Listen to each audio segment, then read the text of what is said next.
hazánk éljen ünkelőben. Rúd bűneinket, jóságot a földre.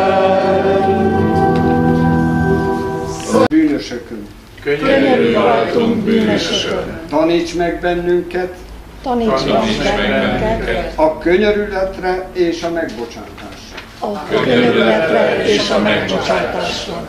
Ne engedd, hogy hasonlóak legyünk a könyörtelen szolgához.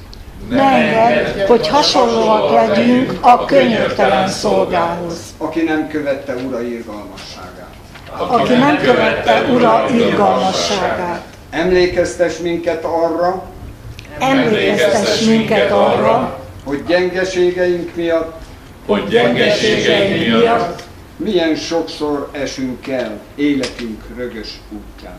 milyen sokszor esünk el életünk rögös útján, Szítsd fel szívünkben a megbocsátást. Ott szerint hogy akaratod szerint kovásza legyünk eljövendő országoknak. kovásza legyünk eljövendő országoknak. Ámen. Ámen. És most 31. szenteltessék meg Könyves Kálmán 1116.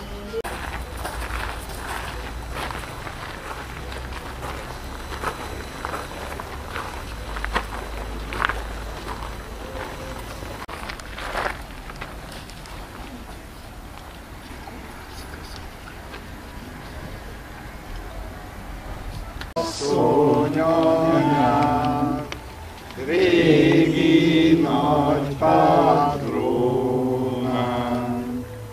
nagy ínségben lévén, így szólít meg hazánk, Magyarországról, édes hazánkról, ne feledkezzél el szegény magyarokról.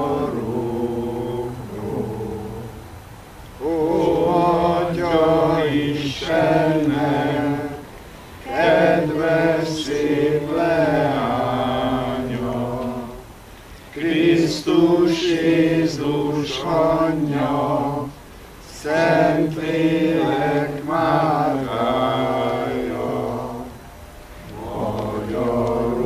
Magyarországról, édes hazánkról, ne feledkezzél el szegény magyar.